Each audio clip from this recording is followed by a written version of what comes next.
All right, we are live. Welcome to everybody who's joining us. Welcome to Blaze Boudoir. I am Mary O'Malley, and along with Kate LeBeau, we are thrilled to welcome tonight's guest, Denise Williams. Denise wrote her first book in the second grade, I Hate You, and its sequel, I Still Hate You, featured a tough, funny heroine, a quirky hero, witty banter, and a dragon. Minus the dragons, these are still the books she likes to write.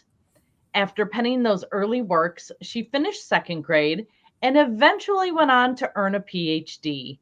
After growing up a military brat around the world and across the country, Denise now lives in Iowa with her husband, son, and two ornery shih-tzus who think they own the house.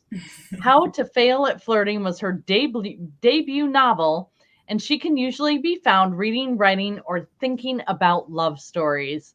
So we are thrilled to have you here tonight, Denise.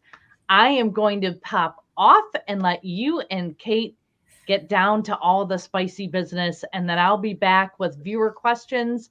So those of you watching, please make sure you put your questions into the comments. And off I go. Nope. Now it's just you. Well, she figures that out. We can still get talking. There we go. I think that was the easiest interview I ever did. You think that we don't do this every single month. Okay, so I have made it no secret on my page that I am really not into I'm not drawn to wedding-themed romance novels. But when I was talking about your book, Do You Take This Man, in my stories, my Instagram stories, I was like, I think I'm turning into a fan of wedding stories because this one was, and maybe it's just because this one was so freaking unique. So I would love if you can just, I'm sure you have a spiel that you have rehearsed multiple times and given 1,000 times. Tell us, please, about your book that just came out in September. Do You Take This Man? I'll put it up close so people can see. Okay, yeah, it should be more like polished, but Do You Take This Man centers RJ Brooks, who is a divorce attorney, who is tough as nails, who suffers no fools, and who, for romance reasons, also officiates weddings on the side, which is actually something I do as well. And RJ is kind of in this business, and she actually really loves it. She loves sort of this moment to be soft and to be with these couples and to kind of let down a little bit of her walls until she runs into Lear Campbell, who used to plan events for the NFL, who is a consummate nice guy and people pleaser, and who got his heart stomped on a little bit.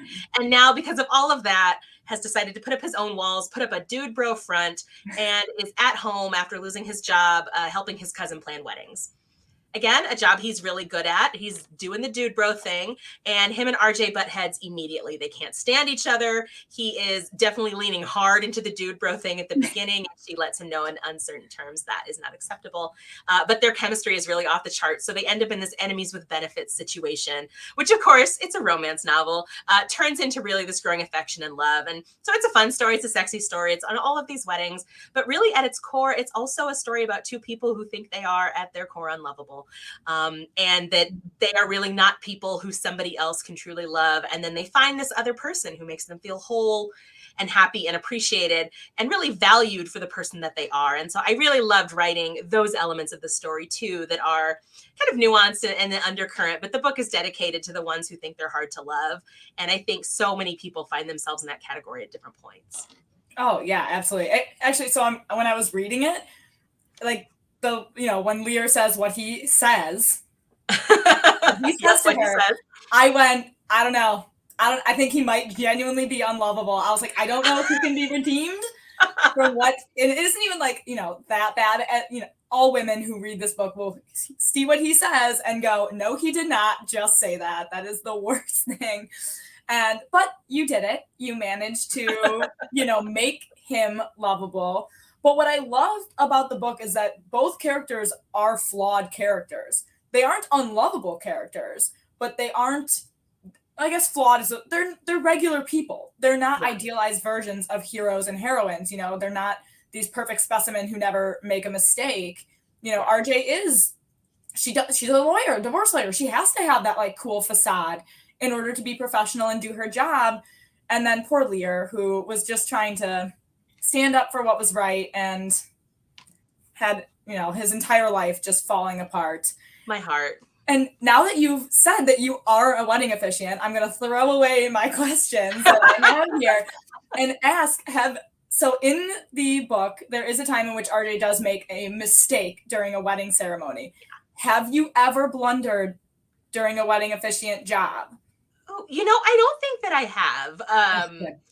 And I do it on the side, but it's for friends and family, and I'm a type A person, much like RJ and Lear, actually. So I usually am like poring over everything and memorizing, and I have everything in front of me spelled out like 3 different ways and in 4 different languages. So no, I have never had that moment, but some of those moments in the weddings that happen have happened to either me or my friends or at weddings I've been at. And so I'm just waiting for some of those folks to get to that part in the book where they're like, wait a minute. This sounds very familiar. I actually feel like the one who swore into the mic at my own wedding on accident. I feel like my mom should be doing this interview because she officiated my wedding and my brother's wedding. So she is, when my husband and I got married, we knew that we did not want a religious figure doing our wedding. And we didn't want to just hire a stranger. So we asked her if she would officiate. And so there's all these pictures of her officiating, and like me walking down the aisle and my husband standing there. And it's every picture of us getting married. It's like me, my husband, my mom, like dead. I did my brother's wedding and then he got ordained and did ours. And so my mom has lovely like bookend wedding photos of both couples with the sibling right there in the middle. I love that. So it's kind of like it's in your family. This it's just our thing now. I like this. I'm curious so it sounds like you've been to a lot of weddings. Here we go.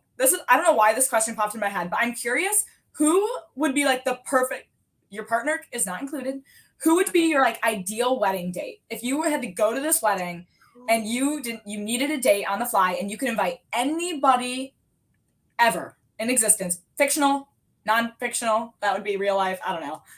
Who would you invite? Okay. Fictional, it would be Wes, who is the hero in my second novel. Yep. And then real would be Jason Momoa, because he is, as far as I can tell from everything I know, clearly, seems like a cool person, a funny person who would make like the wedding great, but also is a hot person. See, it's like all eyes on you guys when you walk in the door, but really it's like all men and women eyes just like straight on Jason. Like there's no. Yeah, and I'd be so cool with that. Like, that's how I feel like officiating the wedding, because you get to wear whatever you want when you officiate the wedding, which is another upside of having that role versus a bridesmaid. That's a good point. I like that. I didn't really think about. My mom looked absolutely gorgeous when she did our wedding. She kind of like subtly matched our color scheme and everything. Oh, nice.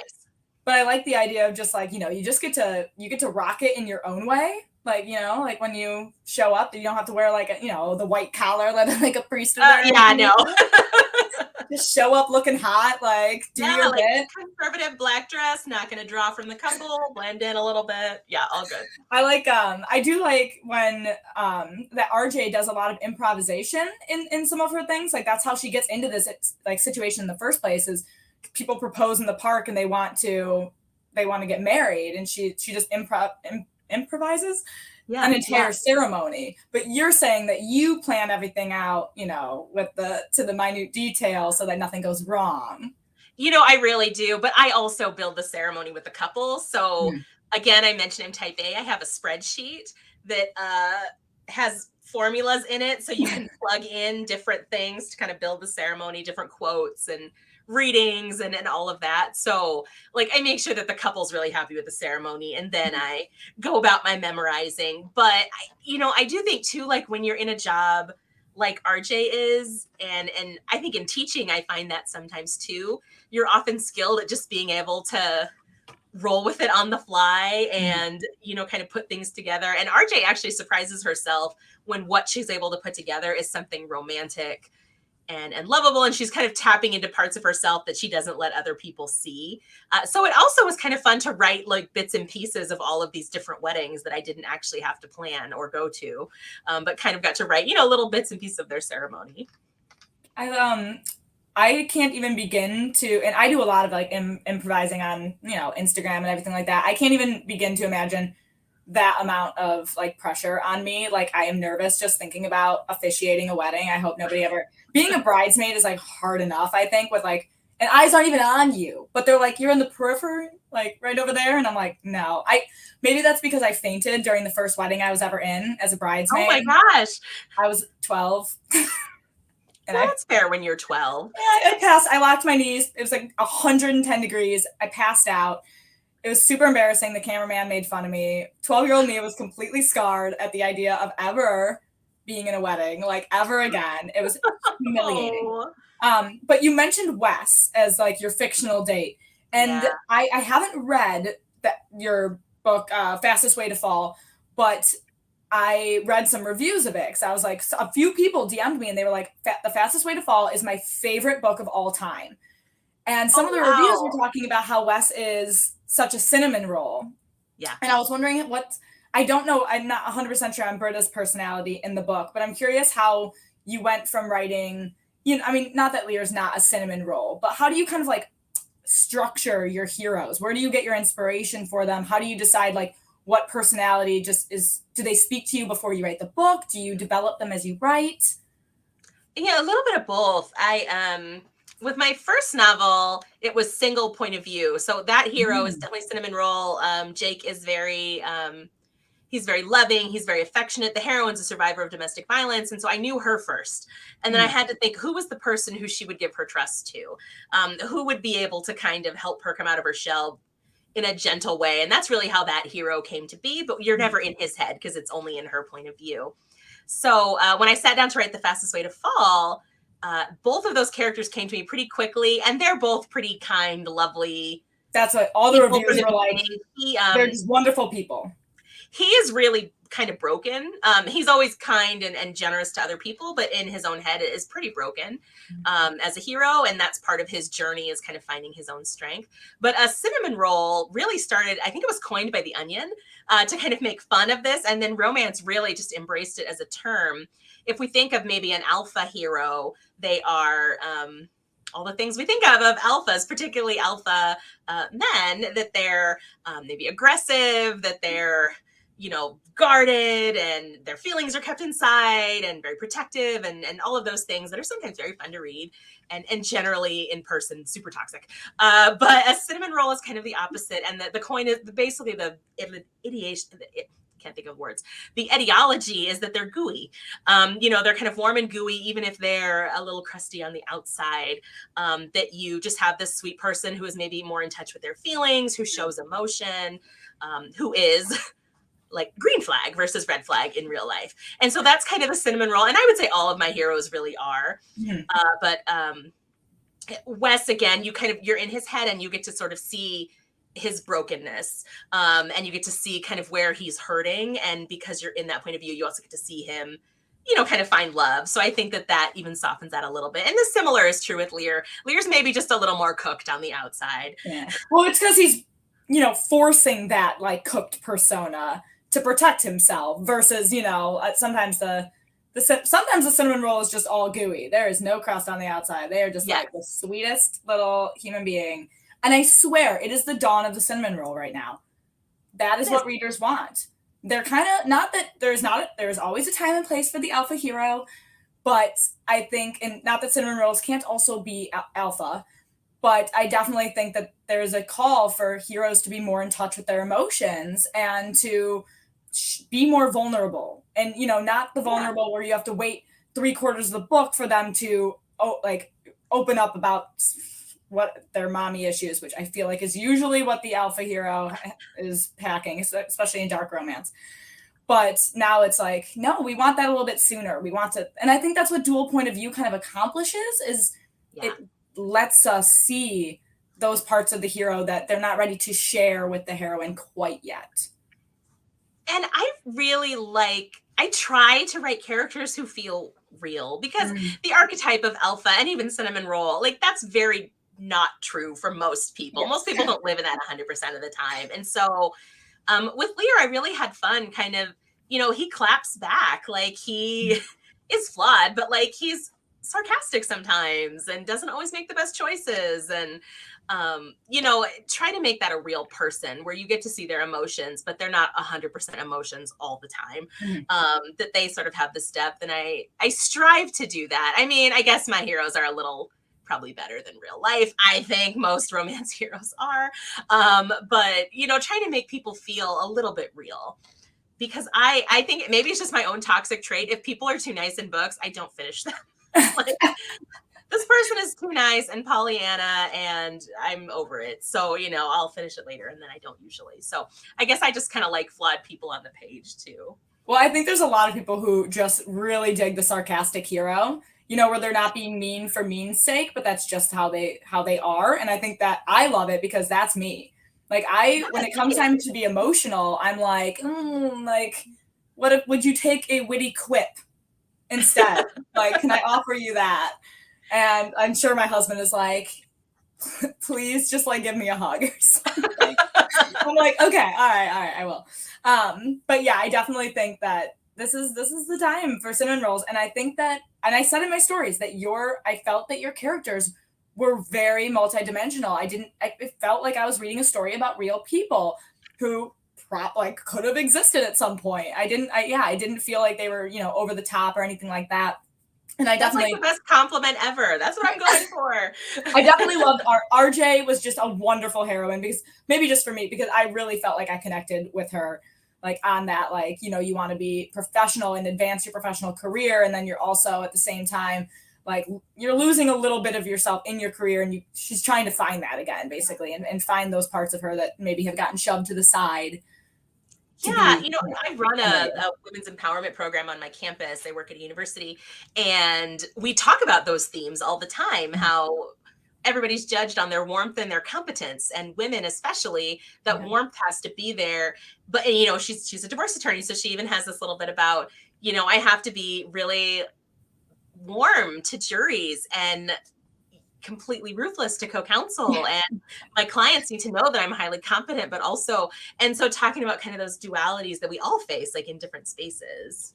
Yeah, the typical issue with being a woman, identifying as a woman, is people always, if you're too cold, then you're an ice queen, which they do reference her as being in the book. Yep. If you're too warm, then you're a pushover, and people take advantage of you. Like you need to find that happy medium somewhere in there.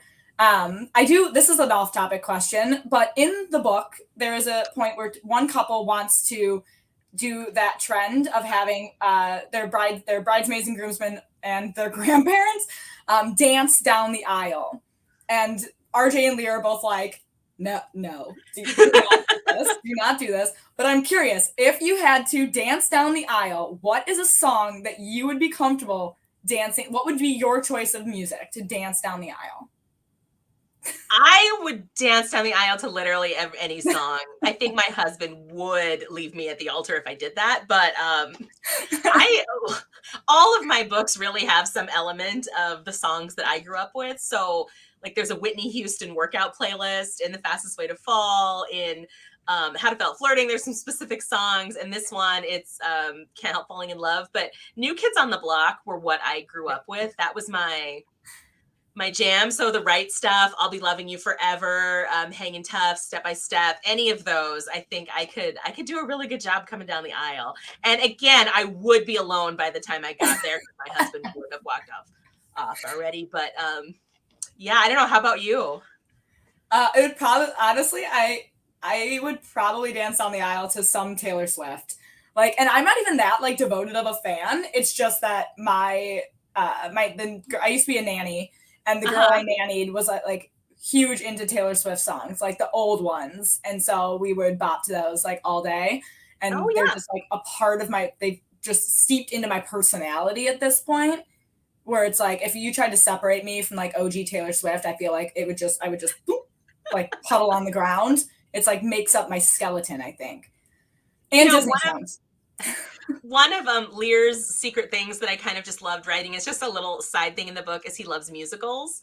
And so he has this whole dude bro front up, but RJ gets in his car and he's listening to Hamilton or My Fair Lady, or like there's a bunch of different ones he's listening to at different points in the book.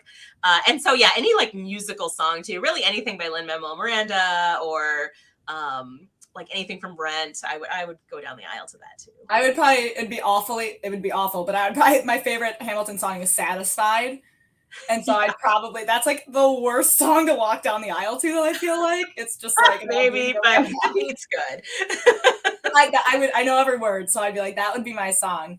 This actually leads really well into, you were just talking about the scene in which she is stranded and gets into his car. And immediately following this, and so, okay, back up. Some people were in the reviews were saying that the fastest way to fall is a super slow burn. It is a slow burn, yep. Yeah. Did that influence you at all to just throw an oral scene in at page 100 in this book? Or kind of, yes or no. That one really was a slow burn because it was epistolary, it was friends to lovers, and for me, all of those kind of follow the story. So in my first book, they have all kinds of sex all the time because it kind of fits the story. With the second one, they really were, they were communicating virtually for starters at the beginning and then get to know each other. And so that one was a slow burn. But I will say, you know, when you write a book, you end up reading it about 700 times as you write and edit and revise. And when it's a slow burn, gosh, like every time you reread it, you have to wait for him to get there. But I knew this one would be, I knew this one would have more of the physical intimacy in it just because of the nature of the story and like who the characters are. These are not two characters who would have like an emotional bonding moment and then fall in love and then have sex. Like that isn't who they are. But also this was my pandemic book. My first book came out in December 2020. So all my books have been in the pandemic, but this one was the one I wrote while I was stuck at home with my kid 10 feet away watching Paw Patrol, in between Zoom meetings, you know, like in the thick of it. And I just like needed something fun. So honestly, I wrote all the sex scenes first, and there are several that got cut from the book. And then I, went back and pieced everything together. But those are actually my favorite scenes to write. So for anybody who doesn't want to wait for them, I'm sorry. It's just how the story flows. Yeah. I have one coming out in May where we open in the middle of a scene. Like that's page 1, sentence 1. Wow. So yeah, but it was a little bit of that, kind of bouncing back from the slow burn. But I really do think like that should, like the heat level should follow the story and the characters, you know, whatever it is. And I don't think that's an indictment either way. But yeah, for that story, it definitely was slow because of who they were as people. Yeah, everyone said it was worth the wait. Again, like everyone was like, Britta and Wes are like my number one couple of all time. But I have to say, like, and I don't read a lot of slow burns, not that this was, but for what I read, waiting until page 100 might as well be a slow burn. But it was worth it because I went, oh, okay. Like I put it down for a second. I was like, am I into like this, like, him getting down on his knees in I mean, he does that a lot. There is a scene that it wasn't really cut from the book. It's almost like fanfic of my own work, but it's the two of them plus an usher that have a little adventure that maybe I'll release in a newsletter or something at some point. But I am loving this one isn't a slow burn, but it's kind of like you get to closer to the midpoint before they get into all their activities. Yeah, I am definitely all for releasing. I feel like that a lot of authors are doing that, especially traditionally published authors who have spicy scenes that they're like, okay, this might not have, you know, the publisher wasn't super keen on putting this in the book, or my editor didn't feel like it really fit the characters in the moment. And so authors are just like, here's my super spicy scene in my newsletter. Like, enjoy this bonus epilogue where they like peg each other or whatever. You know, it's just like. And I will say, my editor has never made me cut a scene. This one, I don't think I ever even pitched because it doesn't even fit in the story. Yeah. It makes no sense. It was just truly, I needed to write this super steamy three-way. But I have actually loved. I remember at one point she said like, you know, bring a little more closure to the epilogue. And I was like, oh, they're going to make me cut one of these scenes. And then I added one that they, or hinted at it anyway in the epilogue. But I love writing steamy scenes, so I've got lots of deleted content and lots of like extra content for all my books. I'm telling you, the fastest way to get me on a newsletter is just to be like, I'm going to be releasing like people don't want to end at the epilogue anymore. It used to be like married, babies, happy, and now it's like, no, I need like 7 more epilogues. I need you to just like, until they die, every month release a story about them until I no longer am on this earth. And I think I have 2 or 3 bonus ones for my first book. I definitely have 2 for the second book. One's steamy and one you go to their wedding. And then this one I haven't released anything yet, but I'm sure I will. I definitely think it's a result of, having greater access to authors and authors being able to kind of like speak with their readers more. Like, you no longer you have to write a letter and mail it to your author. It's like, I can just DM them on Instagram. I can comment on their post. And do you love being really connected with your readers that way? Do you like that? Does that feedback fuel you? And I'm a pretty social person, and I've always loved social media. So that wasn't like new when I became an author either. But no, I love being able to connect. And with my first 2 books, especially, I think had a little bit heavier emotional piece to it, like for different experiences that folks had. And so, and with this third one too, but less so. But with those first 2, I still get DMs like weekly from strangers just saying, this is what the book meant to me, or this is what it meant to see myself on the page, or, I went through this kind of thing, and I save all of those. And I love that social media gives us that access. I think not everybody would click on a contact me thing on a website, or email an author, or write a letter for sure. I've never gotten a physical letter, but social media makes that so accessible. I mean, I think there's some downsides to that too. Like, if I had a life, I'd probably be more worried about the privacy of it. I don't. So it works for me. But no, I love being able to connect with readers, especially because, again, my books came out when we were at home. Like, I didn't get to do in-person activities at a bookstore until well into my second book. Really, with this third book was the first time I've gotten to do really the traditional in-person things with it. So that gave such great access to readers that I wouldn't have otherwise had. What's the best like gift you've ever gotten related to one? I see you have a blanket on your. I do. So I'm curious. Have you ever have people sent you things based on your books? Has like your publisher? Have you ever gotten cookies with your book cover on them? I know I did order some cookies for my first book. My kid and I and my husband ate them. But I'm trying to think, probably one of the coolest things. Well, there's a couple. Jacqueline Firkins, who's another author, is also a costume designer, and she has designed dresses for all of my novels and done giveaways for them. And I have the one for The Fastest Way to Fall. I'll put it out in my newsletter soon for a giveaway. And I'm just floored by that. She's designed them. She's sewed them. She's done everything. And there's just all stunning, and they fit the book. And so that has been amazing. And then I'm blanking on her first name. She owns Longhand Pencils, or at Longhand Pencils, down in Texas. And she does custom engraved pencils. And she made some with quotes from my first novel and like the colors and everything, and sent them to me. And I'm just so floored by people's creativity and their generosity. And usually it's just to say, hey, do this if you want to do a giveaway, but just here's a thing like that I thought you'd enjoy, or your book was meaningful to me. So, I mean, there's so many like just gifts around this office that are book related, and I'm sure I'm forgetting about 20 of them.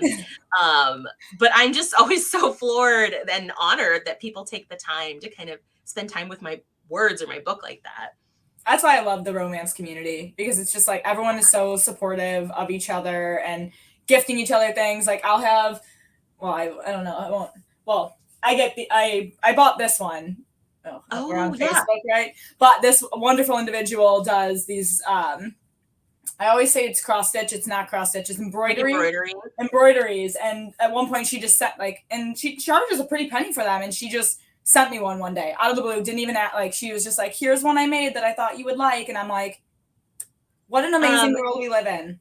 Janine Amestra, her debut will be coming out soon, and she's Professor Pincushion on YouTube, but she embroidered a How to Flirting book, and I've got some book quotes up above my computer that she embroidered. And so Oh, people are just so talented. I'm like, I don't have Yeah. that crafty talent. Nope. Well, you do, but it's just word based, and you are. Yeah, I'm like, I will write you something just absolutely filthy and send it to you, but I can't cross stitch it. Okay, but don't put that out there in the universe because you're gonna get DMs asking for that. So. That's my adding to my retirement fund, I guess. My mom's probably gonna butt in a second, so I do want to ask because I just learned while we were waiting that you actually teach a course about romance novels at a college, and so I'm sure people want to hear about this because there aren't that many of those. So can you tell us a little bit about what you teach and kind of maybe a couple of books that you have on the roster for this semester or last semester? Yeah, so for the last 3, maybe this is our 4th year teaching it, with my friend Emily at our university, have taught an honors seminar, which is very discussion based with some of our really high ability students on campus, titled Moving Past Bodice Ripping Towards Shredding the Patriarchy, Romance Novels as Tools for Justice. And so we really use, our syllabus is we've changed it up a little bit each semester, but generally it's a survey course on introducing our students to the romance genre. Many of them are not romance readers when they come to us. Introducing forms of patriarchy, intersectional patriarchy, and different identity pieces that flow into that. And then they are doing a variety of reading. So each of them is reading a romance novel and they have to review it. So they have to kind of study reviews and look critically. We have them pitch a romance novel idea that really embodies the pieces of the course that have spoken to them. And some of the ideas are so good. I need to share them with my agent.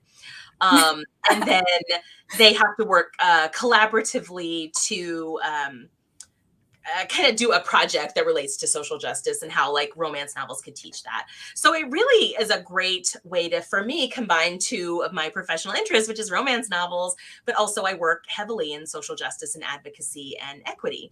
And so we actually have a ton of books in our library. We've bought maybe, 100 different romance novels with some of the funds that we've had so that we can check them out to students. We do kind of a blind date with a book thing where they tell us the heat level they want to read and the type of romance. And do they like fantasy? Do they like suspense? Do they like high heat, low heat? And then we kind of give them a book to dig into. And I love when our students who've never read romance before finish it in 24 hours. And they're like, I need the next one in the series right now.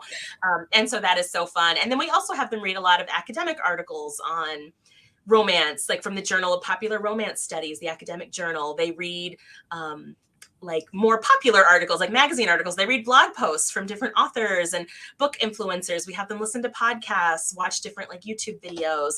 So they get a real sense of the genre, but also dig into issues of race, issues of body size, issues of sexual orientation, talking about representation. My favorite class is when we look at romance novel covers and we go through the history and evolution of romance novel covers and talk about kind of the rhetoric involved in some of those pieces and how it can enforce or challenge patriarchal structures. So it is a really fun class. And the first year we offered it, which was spring of 2020, I mentioned it on Twitter and everybody was excited. And so my colleague and I were like, let's offer an online section, probably 30 people will sign up. 600 people signed up. What the hell? Which is why we have not ever done that again. I was going to say, do you have do you teach this online? No, not anymore. But all we did really is we posted our lectures every week. And then once a week, we hosted a Twitter chat. So we were kind of providing everything. We provided some of the readings and the links to them. But then we also just hosted this chat on Twitter and we had specific questions and people could share with each other and comment and share book recommendations and talk about issues. And in that way, it was a really fun way to kind of bring together community. We started that before March 2020, and then it went into May 2020. So it was an interesting time to teach that. But so that's the class. And we have a lot of fun with it. There's usually only about 15 students in it. So it's really small. Wow. And we just get to wax poetic about romance novels for an hour every week. Wow, that's my dream. I guess I kind of do that, but online by myself. But just me ranting about what I'm currently reading into the abyss of the internet. So that's my favorite. We do that too. We teach them about tropes. So we have a trope of the week, and we always are intentional to save Secret Baby because we both hate it. So we're we don't want to taint your expectations. So we'll wait to talk about Secret Baby until we get to the middle of the semester. When you're already roped in and you can't leave. Yes, they already know what they like at that point. All right, So this has been amazing. I have just been laughing along and riveted. I just have to jump in when you talked about the blind date with the book. that Kate did that with her dad and her grandfather, because she did a whole series on men who have never read romance. And so she asked them what type of books they like to read and then suggested an appropriate romance that kind of went along with that. And I would like interview her dad and send every her night they'd send me a video.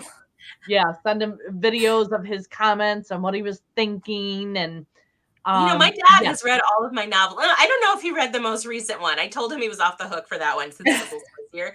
But my brother also read them all and had everybody in his firehouse buy copies, I think.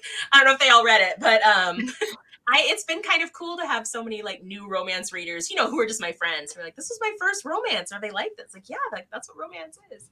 Yeah. Everybody should write a romance, have their friends read it, and then they have done the public a service. Even if it's not great. I got Navy SEALs reading it. I got former NASA employees. We're spreading out. Good. You're doing your duties. Taking over the world as it should be. So there have been lots of great comments all along. There's one actual question here, and that is from Mary Lou.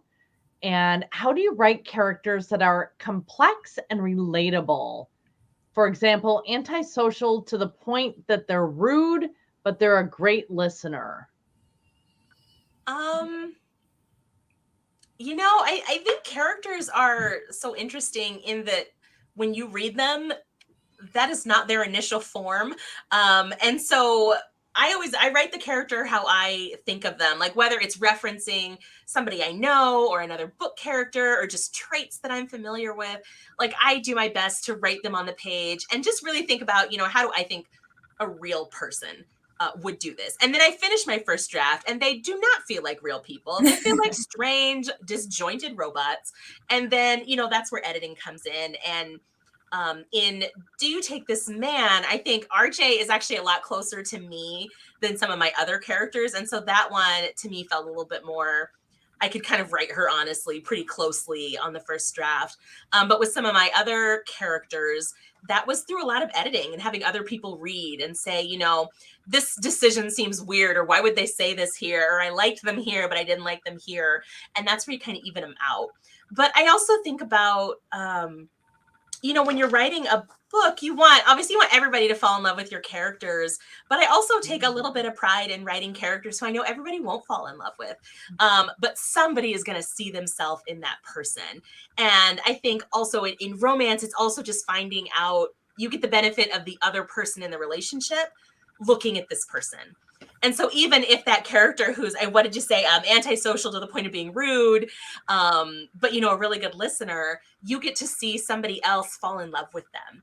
You get to see somebody else adore their listening skills or be comforted by their listening, or to see the thing that even as a reader we don't see. And I think that's kind of the power of romance too. I don't know how you do that in a thriller or a mystery because I don't write them.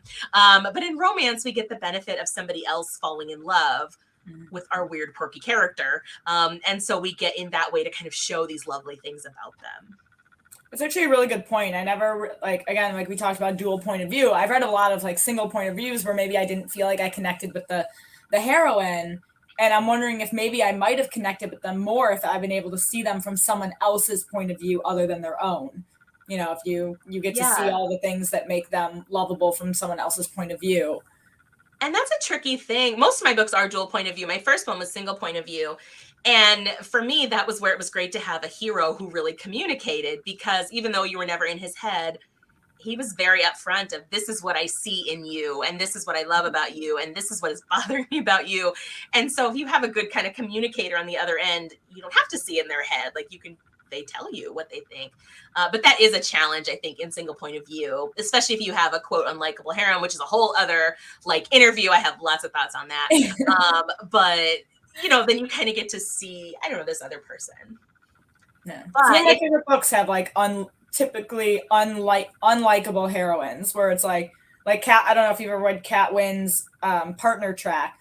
But her heroine is a straight up hot mess with no intent. She's 39 years old. She has no intentions of changing. And she doesn't go into finding a man. She thinks she's fine the way she is. And he ends up loving her the way she is, and her apartment's a mess, and she's like kind of like losing herself a little. She's also a lawyer, so she did the lawyer thing, and that was one of the situations where I was like, a lot of the reviews were like, I don't know about the heroine, and I was like, I loved her. Like, I loved that she was this character who, you know, wasn't like all.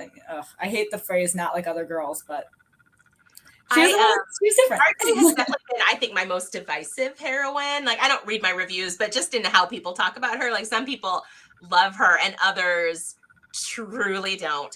And I think that's part of writing that character. But something I also loved in this book is challenging that dynamic. Gretchen, who is her mentor and her boss, is actually a character in my first book, and she was kind of a not a villain, but she wasn't nice in the first book. She was kind of off on the side. You didn't finish that book liking her.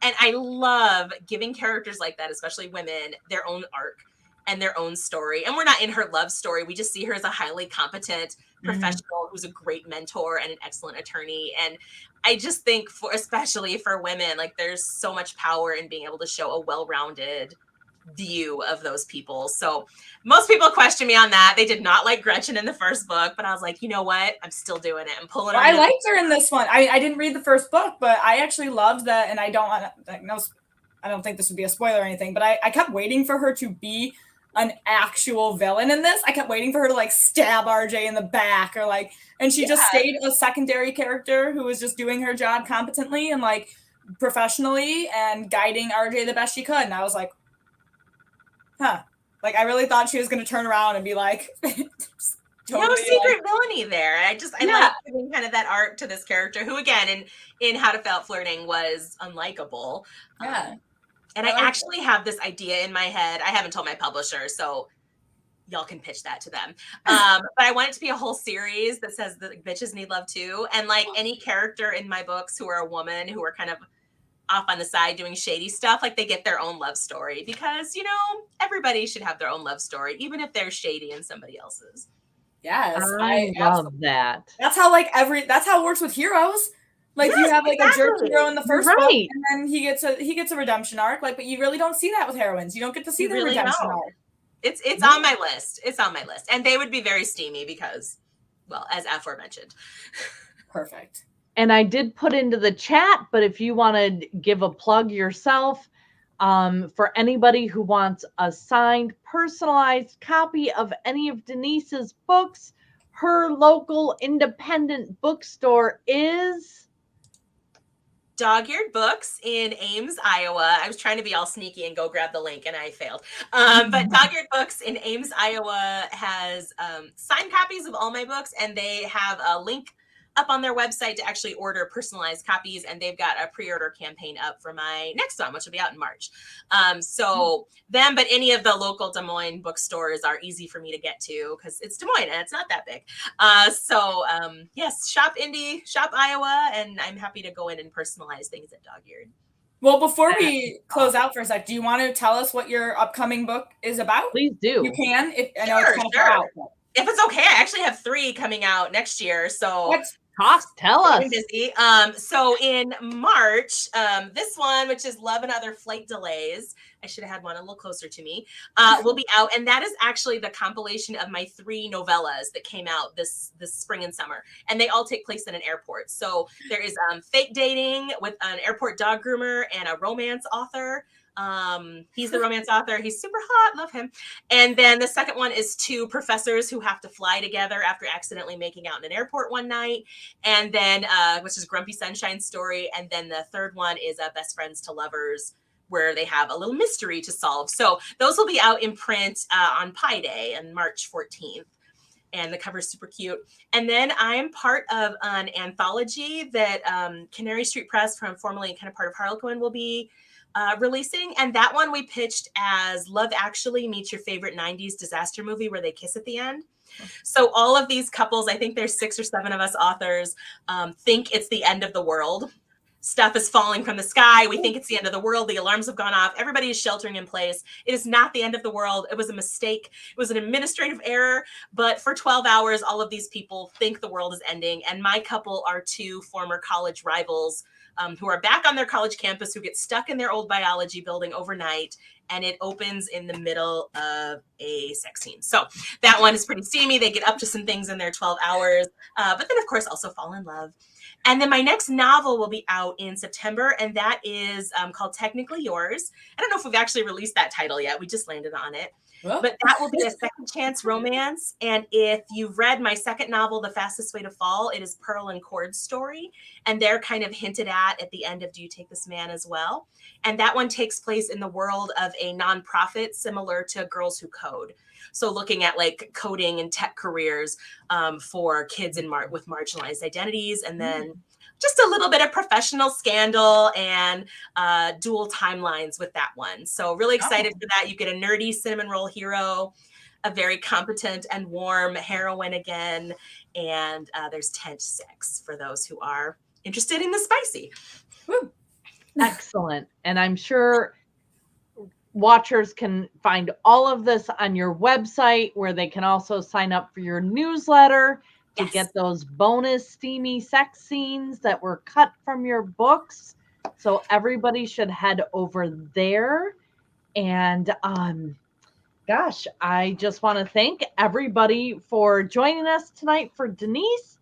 If you liked what you see here, please feel free to share it. Also, it will live forever on YouTube. Please give us a follow on Facebook, Instagram, Twitter, and subscribe to our YouTube channel. And as long as you're signing up for Denise's newsletter, jump on over to amightyblaze.com, sign up for our newsletter as well. And that way you will be in the know with all of our upcoming events. So thank you, everybody, for joining. Thank you for your witty banter in the chat. And we will see you soon. Have a great night. Bye. Thank you.